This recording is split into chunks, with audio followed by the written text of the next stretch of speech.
Welcome to Women in B2B Marketing, a show where CMOs, VPs of marketing, and all strong women leaders in B2B discuss their top tactics, strategies, and tips for building high-performing teams, leveraging trends, and ultimately rocking their marketing careers. Made by and for women, insightful for all. I'm your host and 15-year B2B marketer, Jane Sarah. Let's dive in.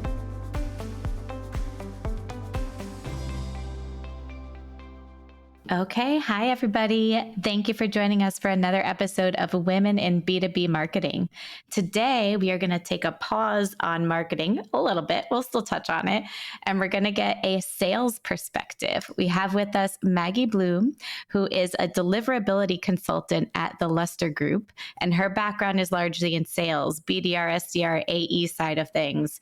And she comes from the Mailshake world, so knows a lot about deliverability from the sales and marketing side. So Maggie, thank you for joining us today.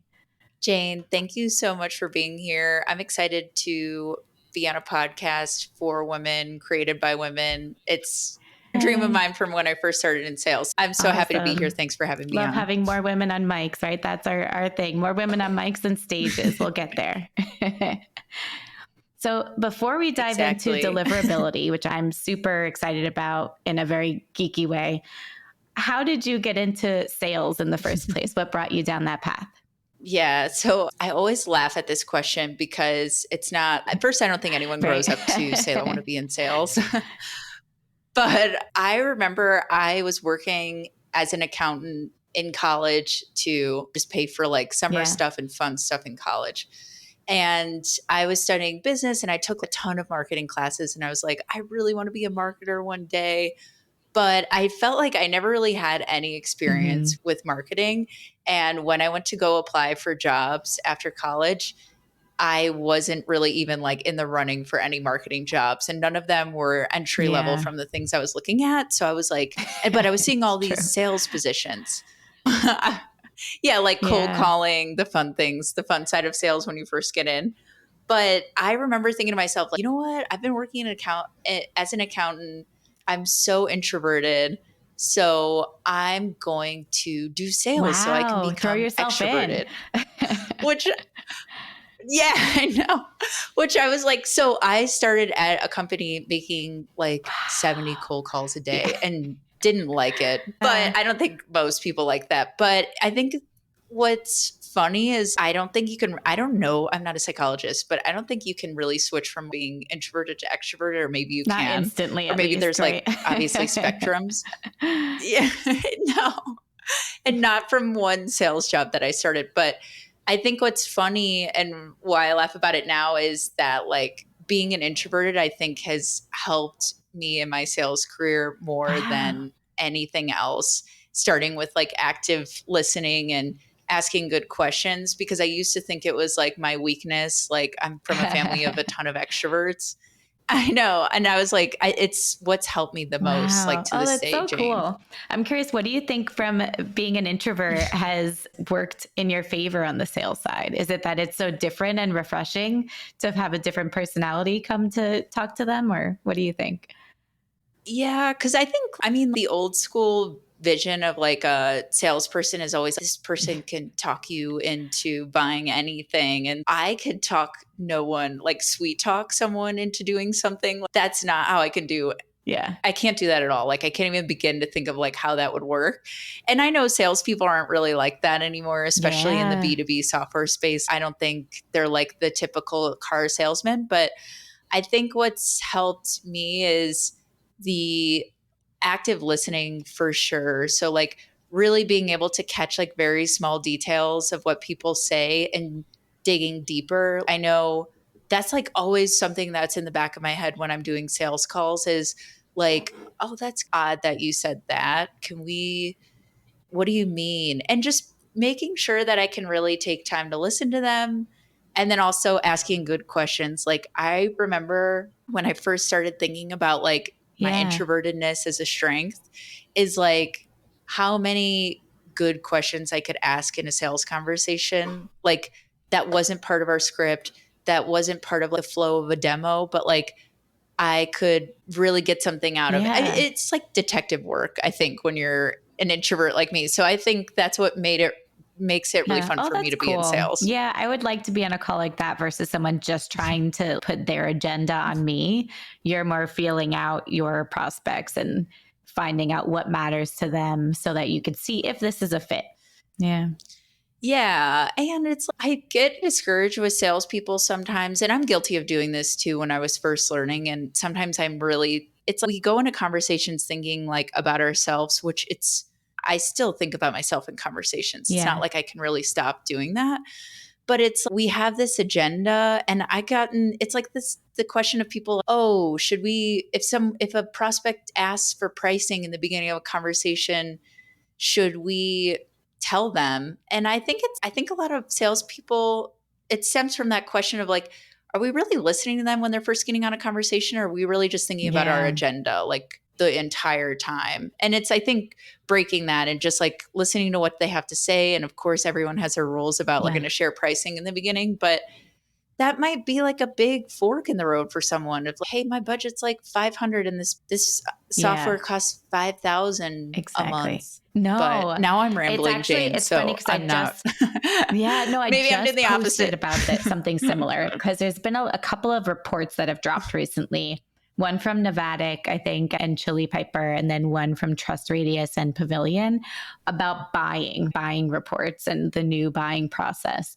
And you're so Mhm. right. Like this is what we have typically done. And first we talk about the history of our company, and then we talk about the features of the product, Yeah, one of which you care about, 20 of which you don't. And then we get to pricing in the very last two I minutes and we know. find out, oh, it's actually way out of your price range. So this was a waste of everybody's time versus just being upfront with pricing from the beginning. If Yeah. they're asking about it, they're asking, like, why make them go through this entire Mhm. deck? Just skip to that slide and then talk through why that price is justified. Just be flexible. Give them the experience they're asking for. Yeah, or Yeah, give a exactly. range. Mhm. Yeah, give them something and not just like, hey, we'll get to that. Or because it makes me feel like Yeah. less important as a buyer. And if you're not going to listen to me now, when I have support questions in the future, I know Yeah. it's going to be a different team member, but are you guys going to be Yeah. listening to me then? Yeah. So I true. don't know. I love this. Okay, Mhm. we can get back to that conversation and go down rabbit holes, I'm sure, on sales marketing collabs and Yeah. everything. But I want to pick your brain so much on deliverability. So, it's not a sexy topic. It's not something we talk about all the time. I've had, I think, two people come on the show talking about email, but we didn't go deep on deliverability. But it matters so much. And so I'm curious if you could just give us an overview. What does deliverability mean? Who should care about it? Sales, marketers, both. And just give us a master class in deliverability here. Yeah, for sure. So, yeah, deliverability, I feel like it's just in the past 6 months Mm, become a buzzword that I don't know if we really know what we're talking about. And I don't blame people like, why should I care about deliverability? Why is this important in my job? Is this like yeah. an IT team thing?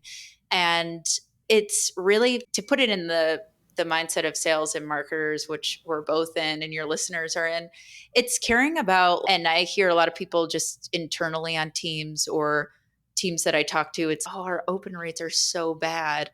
And Yeah. that's really why you should care about it. It's deliverability is like getting into the inbox, not hitting the spam folder. And so the reason why sales and marketers should care about it is we all want good open rates. And then of course, we want those open rates to turn into people actually reading our emails and responding to them, and then leads, and then meetings, and then revenue. So that's why we should care about it. Of course, like everyone tries to tie everything back to revenue, but that's Yeah. my scheme of how I just did it. But if no one's opening your emails, then no one's replying. You're not getting any leads. You're not getting any meetings, therefore no sales Yeah. and no revenue there. So it's not as Yeah. intense. I don't want to scare people, but I think that's why we should care about it. Like I hear all these complaints about people getting low open rates, Yeah. that email is dead. And it's just, we're not doing it the right way because we're not caring about deliverability. And I don't even need people to say that word. I know that word sounds like like you said before we got on, it's like, I think I haven't really said that word that often. We don't need to. It's like, we just need to care about like our emails hitting the inbox. So what are some key points? I know that you now consult and try to get those open rates higher and up for your customers and your clients. What are a couple of the places that you advise them to get started there? Are there any like quick steps that you look for, low hanging fruit of some wins to increase deliverability? Yeah, for sure. And I'm excited that you asked that question because I talk with sales teams, and even when I was on a sales team and I knew nothing about deliverability at the first company I worked at, is that they're like, oh, that's not our fault. That's the tool we're using. Or that's not our fault. That's the IT team, and something with our, like, some complicated answer that I'm like, okay. So for people to get the most out of this podcast that we're doing today is like, how can you take control of it? At least the things that you can't control as a sales and marketer. And so before, like, I was thinking about our conversation today, I thought about 4 things that people could do today if they were a sales or marketer. I'm a big list person just so I can stay organized. But the first thing that I hear people talk about, not just like internally, but when they start saying, I have low open rates and I'm worried about deliverability, and a lot of the consulting calls I go on, is the first thing I tell them when they tell me that is I ask them, have you talked with the software that you're using that you're getting low open rates? So a lot of salespeople use like sales engagement tools, or I don't know, any type of email sequencer. And then for marketers, it's more of like the email marketing tools, newsletters, the ESPs like MailChimp or Constant Contact. And what I asked them is, have you talked to that software about your low open rates? Like, have you gotten on a call with them? And most of the, I would say 99% of the time, or almost 100, everyone says no. They're like, no, I've never talked with them. I just saw like maybe your content on LinkedIn, or I saw an article that you published or something on your site. And I'm like, go talk to them. I'm not trying to turn people away, but I'm like, you're paying for this tool and you're not getting like the results that you want with it, when they probably sat you through a sales process and promised that you were going to get more revenue from using this tool. So talk with that software first. And some of them have amazing steps for you to get better deliverability, can do an analysis of what you're doing already. And someone will get on a call and you're paying them already. It's use them to the best of your abilities. Some of them have webinars. So that's the first thing that I feel like sales and marketing people don't do that I wish they did. It's just like, go to that same tool. And I don't care if you're like the BDR that's been there for 2 weeks and you're worried that I don't know if I should reach out to that software. It's no, that software is there to help you serve anyone on your team. Talk to support. Yeah, exactly. So not only talk to the software you're using, but then the second thing I'd say is talk to your team. And Jane, after this, if we can, I can just link in what that really looks like. I have some free resources. But yeah, so talk with the software that you're using, number one. But then the second thing is talk with your IT team. And I'll break out kind of the steps, like what we link in there. But basically, there are some technical things that come to deliverability of why you might not be getting in the inbox. Like, you could be writing the best emails, your list could be amazing. Like, you could be really segmented and targeted, but still be not getting in the inbox. And that's where it comes down to something called DNS. And I don't want to lose people with getting too technical here. But DNS records, maybe it's been flowing out there. You've seen a LinkedIn post about it. I'm with you. Okay, good. Okay, cool. I don't want to lose anyone because I had no idea what that was before Mailshake. But basically, your DNS records, to put it in simple forms, is like a record you set up for your email, your company does. And if you're like a sole practitioner, I don't know why I use that word, but like a solopreneur, you may be your IT team. So whatever email you set up, like I have Maggie at lustergroup.com, there's DNS records attached to it. And those DNS records need to be there. Sometimes they're not even there on the email. And then they also need to be correct. And the reason being is a DNS is like a passport. So when I send an email to Jane at your company has probably great IT systems set in place, and even just your email provider like Google and Microsoft are basically playing like a defense. Like, is Maggie really a safe sender? Does she have this DNS set up? And it's my passport That's to such a good get into your visual. inbox, Yeah, basically. So that's really how I good like to think of the explanation. DNS. Yeah, so I can still send an email without DNS. It's not like I can't, but in order for it to get read and get into your inbox, it needs to be correct and it needs to be there. So Yeah, again, I don't really want to spend too much time on it because it's just more like a process thing, and I'll link an article that's helpful after, but those are the with you. first two This is things. Are you great. with me? Yes. Okay. And then the third thing I want to talk about from a sales perspective and a marketing perspective, which is less talking with people and more things you can do on a day-to-day basis to help with deliverability. So one big problem, and I can start from the marketing side, that I usually hear from marketing people is with talking about newsletter tools. And they're saying like, we're getting really low open rates with our tools. Like, we're not seeing a lot of results, and we're worried like we're just sending emails into the void. And the thing is, and what I hear a lot of marketers sometimes brag about, and maybe they're not bragging about this anymore, is like how big their Yeah. subscriber list is. Like, we have 50,000 subscribers. And I'm like, okay, cool. Out of that 50,000 subscribers, how many people are Yeah. actually opening those emails? And that's affecting deliverability. So I don't care that you have 50,000 people on your subscriber list. If only 25% of those people are opening that email, what that means, Jane, is you are sending emails out there.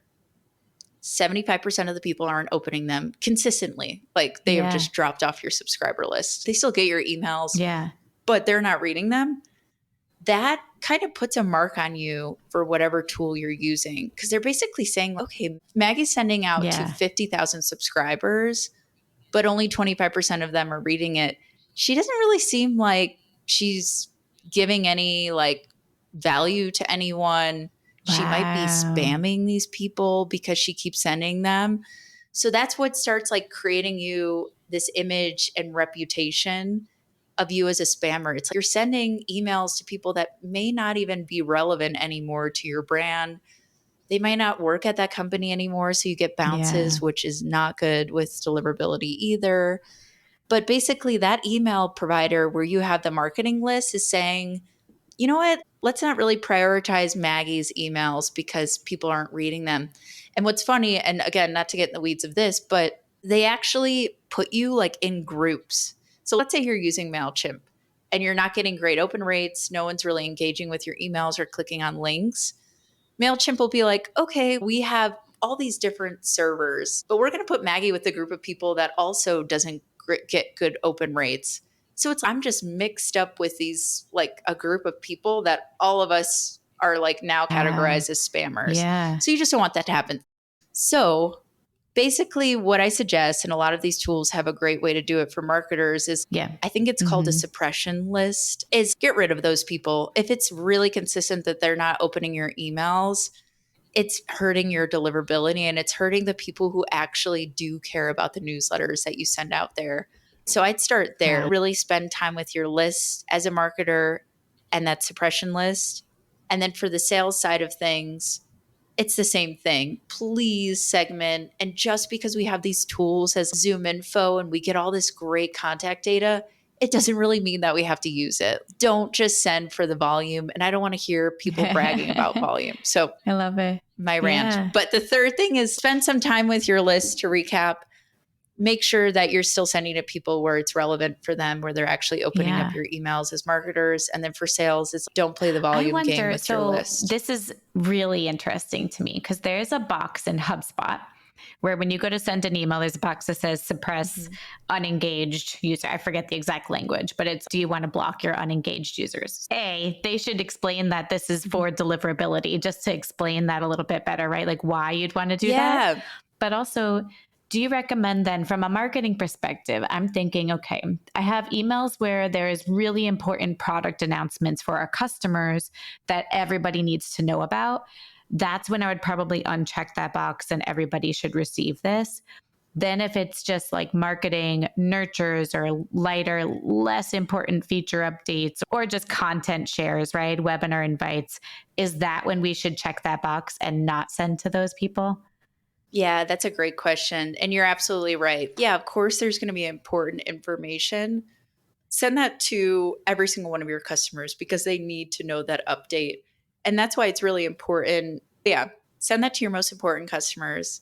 And then for the suppression list, that's where you have content shares or things that are a little less important, but still there Yeah. to keep you top of mind, or more of like your leads that are in there too, that maybe signed up for a Yep. webinar and they're in your flow. That's where I'd put that suppression list on, because what you said is also why deliverability is important. Imagine if you keep getting low open rates and people start viewing you as a spammer. Like, how are you going to get those important updates over to your Yeah. clients? What happens is all your emails could start going to spam. And that's like the dark road of if you Yeah. continue to do these things and never really check on it. But like, your customers will start missing your Yeah. emails if you're not doing these things. So definitely. And I like that you pointed that out, that you have Yeah, the option that's to do that really with so HubSpot. interesting because guilty as charged historically, there have been times where I'm like, everybody wants to know about this because we all think everything we're sharing is gold and super valuable. But we can be more Yeah. discretionary with what really they have to know, everybody, and send it to all. But those that don't, just make sure we check that box. Yeah, really interesting. I have another question for you, but I want to see if Yeah. it's tackled in your fourth point. So let's see what that is. Okay, the fourth point is more the fun side. So, really, the things that you like, what we talk about in sales and marketing a lot, where it comes to segmenting, copywriting, and engagement. So, I feel like this all kind of comes into one when you're really ready to start your campaigns. It's just like you said, Jane. It's like, hey, let me segment and send this email to everyone because it's a really important product announcement, but let me like send my webinar invites only to the people who really care right now. And that's one form of segmenting, but there's so many different things. For example, I just went to a conference not that long ago, and there was booths of people who are trying to sell you their softwares or products and things like that. And they got my contact information because, I Yeah. don't know, they gave me free swag. Take that group of people and put them in their own separate campaign. I met Maggie and I met Jane at this conference. Let me bring up something from this conference in this email or in this sequence as a sales or marketer. So don't forget about segmenting. It's really easy for us to not do that because it's like, okay, let's just throw everyone in the same sequence. I don't think that's anything new, but segment as much as you can. And I think that's what makes sales and marketing fun, is like, it's not really much about personalization, but more of like, how can I really meet Maggie where she's at? Like, she was at this conference. Why was she there? And how can I talk about my product in that aspect? So I think that trickles down into segmenting, copywriting, and then engagement. So there's another thing I'm going to share for your followers when Yeah. it comes to copywriting, is just avoiding spam words. That's something you can control. Like, a lot of people don't know that the word free, you really shouldn't Ah, use in an email. Like, I have this free webinar or free resources. That's like a spam word. It triggers you to go to a spam folder if you use it enough. Like, it's not going to happen if you only use it once, but if you send it an email blast. So I'll give that to you for your listeners, that I can link there. HubSpot comes out with a really good list of cool. words that you should avoid. And then engagement is the last part of the whole copywriting stuff, but just making sure that your emails are optimized for engagement. And I feel like that's a bit more on the sales and marketing, but for sales, make sure that there's the CTAs for someone to respond so that you're getting back and forth Mm. communication, because that's what's going to make your deliverability better, is just acting more human. Is it really human to put 100 people into a sequence and none of them reply? Doesn't seem like that. Doesn't, and your email knows that. Like, Google and Microsoft look at Wow. those things. You know what's So fascinating to me um here? I think you just kind of yeah. my mind in a way that I've never seen email similar to an algorithm. So if you think about LinkedIn algorithm, right? And a big thing, Marioli from Mm, Apollo has stuck in my head since talking to her, that on social, you need to make sure you're having a dialogue and not a monologue where you're just talking to people or at people. So it's the same with email, huh? So if you are expecting to just be like sharing, but not engaging and not getting replies and clicks, I imagine could be considered a two-way conversation. That affects your deliverability then? Wow. Yeah. Yeah. And I love that you just compared it to an Yeah. algorithm. That actually blew my mind too, because it's like we have these rules set up. And email is no different. Like with LinkedIn, it's like you shouldn't just be posting, but you should go to other Yeah. people's posts and Exactly. comment 5 times because they don't want to see that you're just like throwing stuff at the wall and not engaging or saying on the platform. So it works similarly in email. It's like a lot of what deliverability stems from and what's going to get you in the inbox and the main inbox is how are you being like human when it comes to the sales outreach that you're doing? Yeah, Yeah. I love the way that you described it. That's perfect. Like an algorithm and making sure you're staying in lines with it because your own email So provider is fascinating watching to me. you. Like, why don't we? I feel like we don't pay enough attention to this on a regular basis unless you have entire life cycle email teams. I'm sure they are very much in tune on this. Duh, Jane. But if you don't, No, but I've been on teams, yeah, where like we didn't have enough time for it. And it's, I get it. There's so many things out there like we don't have enough time for it. But it's like sometimes you do have to do the boring stuff or the not sexy stuff. Cause I yeah, like the copy part of sales and marketing. It's fun. Like it's something you can test. yeah. I get asked all the time, or not asked all the time, but this comes up in conversation with me and I hear it peripherally. Just if we should have separate domains tied to our sales outreach specifically, especially if they're doing cold outreach versus our marketing outreach and email system. Do you have any thoughts on that? Yeah, definitely. And I think it's a really good question that people should care about. And I always tie it back to, yeah, sales is typically more of a volume play, depending on how many people, and it historically has been that way. I'm hoping people get away from it. But depending on how many people are on your sales team, are on your sales team and they're doing follow-ups and they have sequence runnings, that's a lot of emails. So I do recommend if you can put your salespeople on a totally different domain than your main one because their best interest is not to spam anyone. I don't think anyone on your sales team is trying to. But let's say Yeah. they accidentally put that word free in a sequence, then and they don't know. They're a new SDR on the team or BDR, and they do that and something does get affected. I don't want that affecting the rest of the company's email communication. So, like, even their website, your website is tied to your domain. Like, mine is Yeah. Maggie at lessergroup.com. I don't want that happening. So, just as like a safety guard, have them on a different domain if you have the resources to do it. Yeah. So can you give an example of what a different domain would look like? If it's your email, like your email address, if they run a different domain, would they have a different email address? And how does that setup work? Yeah. So what you'd have is basically like a tool. I think you said your team is using Outreach or your teams have That's used one. Outreach. And Yeah. yeah. So let's say Yeah. you're using Outreach and you have your regular emails where you get, I don't know, you signed up for payroll on, that's typically a .com email. So let's say, for example, outreach.com. But when you're actually like a new domain setup is creating a totally different domain. So you go, let's say to Google today and you say, I want to sign up a new domain. You choose something like outreach.co. That's Yeah. what I use to send emails, like mailshake.co, where all my sales emails. And that inbox is really typically like where you're just checking on leads because normally they're set up in a sequence anyways. And so you're just like waiting for inbound mail coming in and you can actually redirect that .co to your .com. So when anyone Hmm. searches, okay, I got this sales email from Maggie or like this sequence from Maggie, what is mailshake.co? When they type that in, it'll redirect to mailshake.com. But it's a totally like starting from scratch domain. Cool. That makes sense.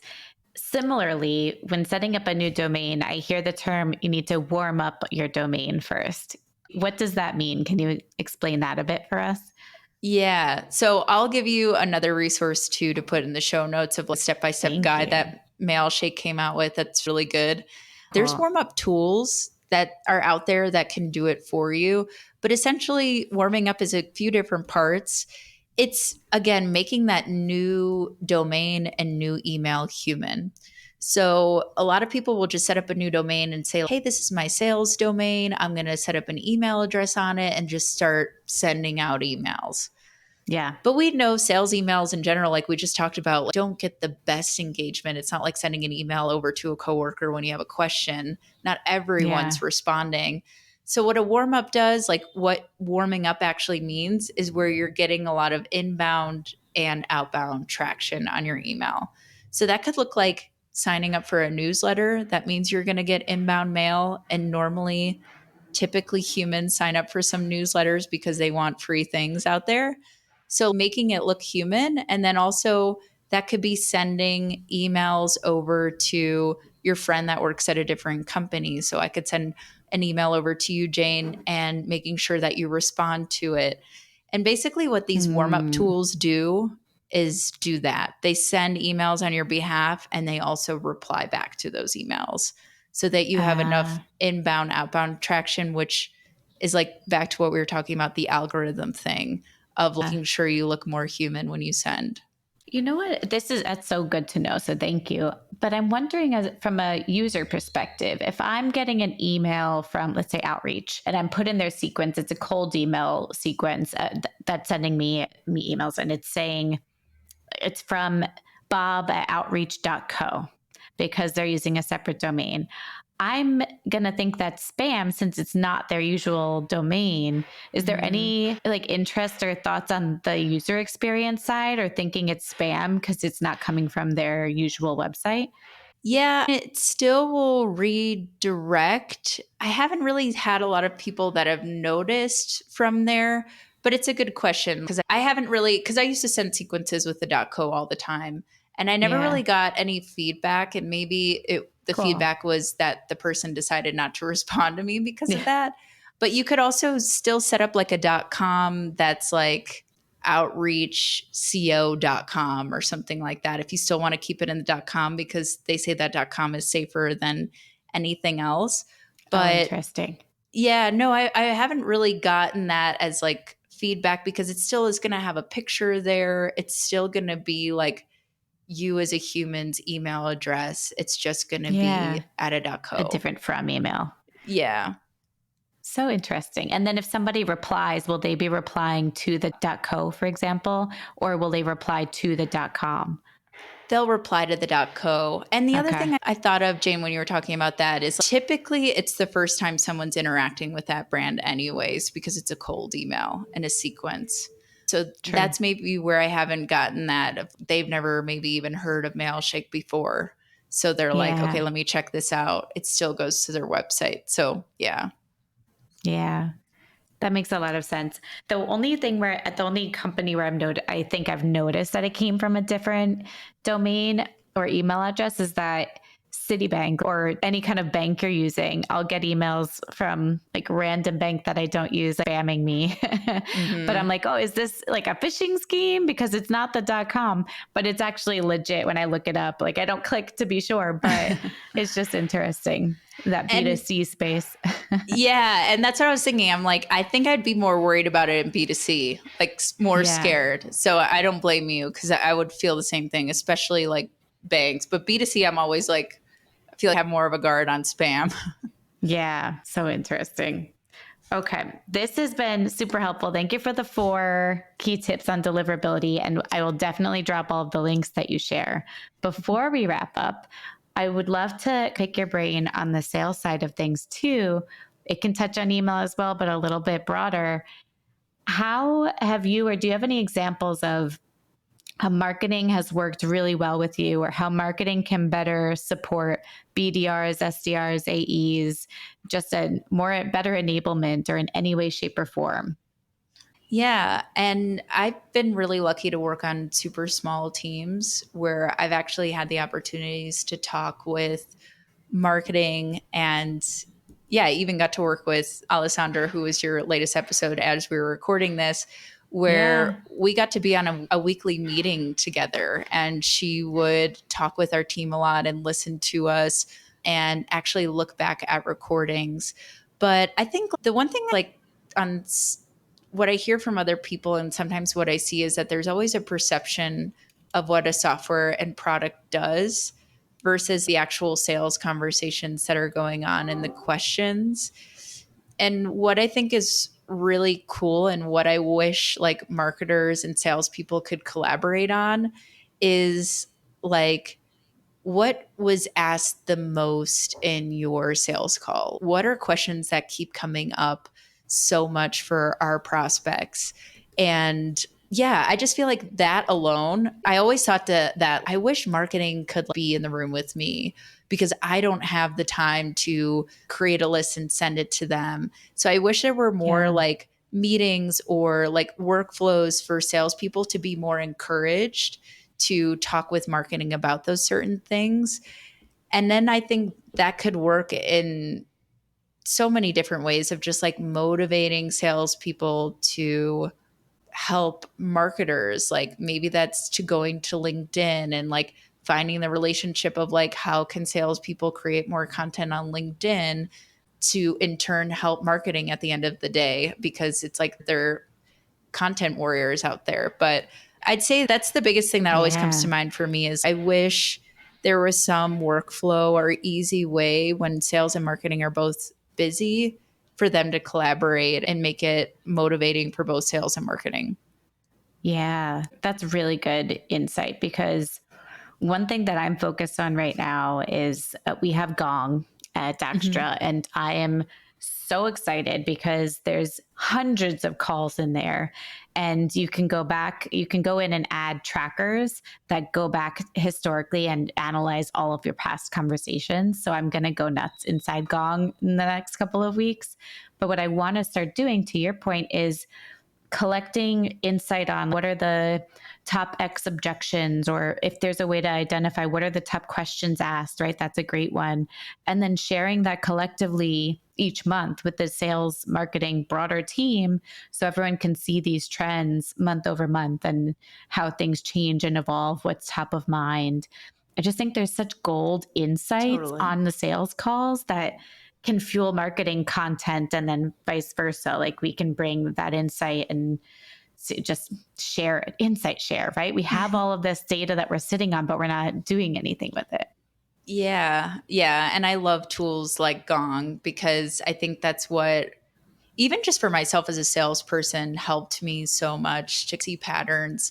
But yeah, for marketing, I think it's so exciting because you have everything at your fingertips. It's not going back and listening to a call of Maggie's that might not even be that great for insight. Like it could have been a disqualified lead in the first 5 minutes, but with tools like Gong, you can do that. And yeah, I just think it's, yeah, an easy way for the both of them to collaborate.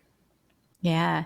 And you were telling me before we started recording that one way that you collaborated with marketing in a sales role was as an evangelist and Mhm. building your personal brand and starting to talk more about deliverability.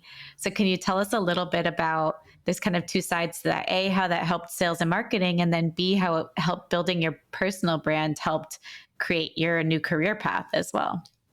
Yeah, for sure. So I was lucky enough that Mailshake was like, hey, let's test out like posting on LinkedIn. Like so many people are doing it now. And we post from our company page, but we don't really do anything else. So they bought me, it's really thankful. They bought me a Justin Walsh course and I went Cool. through it. And my goal was to learn how to post on LinkedIn myself and then teach the sales team and even give insights to some of the marketers as well. But that helped so much because it's like Mailshake is a sales engagement tool, but I'm not talking about sales engagement because most of there's hundreds of sales engagement tools out there. We were just talking about outreach. It's a huge competitor in the space. Yeah. And like people don't want to hear about the sales engagement tool, but what really came up in all of my conversations and what I would tell the marketing team, and they listened and they let me run wild with it, was like, hey, people really like our content around deliverability. You all wrote amazing content and guides for people, and they are leads through our deliverability content. Can I talk about that and try to make it interesting? Because, like we said at the beginning of this, it's not really the most exciting topic, but like why people should care about it. So that helped. And I thought that was a really amazing collaboration with sales and marketing because it's like we created these and support. I think support is Yeah. also a secret weapon when it comes to sales and marketing because we had support guides that leads were reading. Like they would tell me, hey, I found your support guide out there, how to set up a DNS record. And that's what brought me on a sales call with you. And I'm like, that's so interesting. Like these questions that come up with. So I thought it was an awesome collaboration Yeah. of like marketing content that was written, support content that was written, and then also just calls that I had of like how we could get more leads. And that helped so much because people would see my content and I wasn't asking for meetings, but they would message me like, hey, I really need help. Is there anything that you can do? And I'm like, yeah, let's talk. And it wasn't a demo, but I just talked with them and said, what's going on? You know what? Mailshake can't really help. Maybe you should look elsewhere. But it was that full circle of everything that I think makes Yeah. it a beautiful relationship with marketing and sales. Yeah, that's the dream, right? You create content, people enjoy it, it's helping them, you're adding value. So then when they are in market for a tool like whatever you're selling, then they remember you because there's that, what is it, thankfulness, like that they have this Yeah, positive experience with you. So you come top of mind and you get added to that short list. So for sure. Yeah. very cool. Awesome. Thank you so much, Maggie, for all of this information. I have a couple of tidbits that I want to apply right away personally. So that's always great.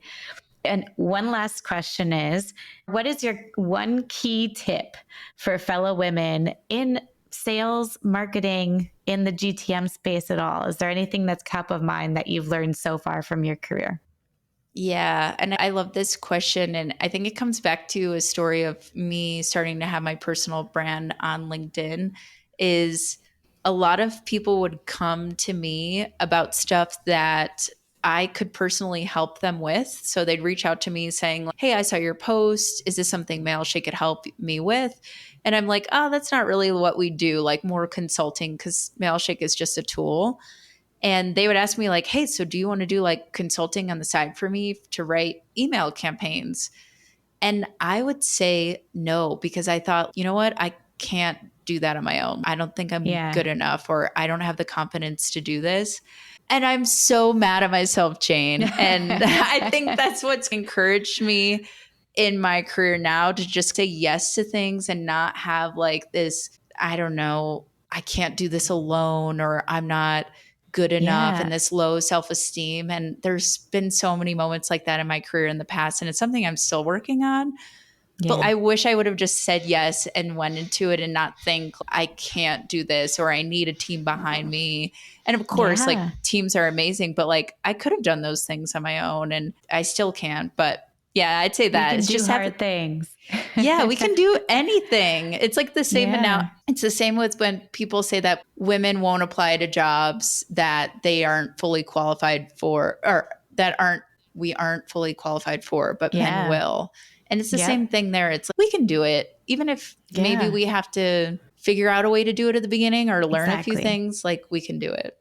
Yeah. Nobody's all knowing. We're never going to know the answer to every single aspect of whatever that we're being asked to do. But if 20, 30% more than the person asking you, you can add value and then you can learn along the way From while you're it. doing it. So, really good Totally. advice. I love that you think back. I think all of us need to make sure we take time to think back on these moments, right? What we would do differently now that we know. Exactly. Yeah. I would have said So yes cool. more. Right. Now you're doing it. So, hey, no Yeah. regrets. Exactly. Awesome. Thank you, Maggie, so much for talking all about deliverability. I'm sure there's going to be a ton of questions. Why'd you get those DMs now? Can you help me with deliverability? Yes, now I can. If anyone wants to reach out to you, where's the best place to find you? Yeah, you can find me on LinkedIn. So my name that's in here, that if you're watching or listening, Maggie Bloom, you'll be able to find me there and you can ask me any questions. And yeah, I'm there to help. And thanks so much for the conversation today, Jane. Awesome. Thank you. I'll probably be hitting you up myself. So thank you so much again, Maggie. And thank you, everybody, for listening today. If you like the show, rate the show, leave a review. It helps us get in front of more women, more men, more everybody, more listeners. So thank you, everyone, for the love and for tuning in. See you next time. Bye.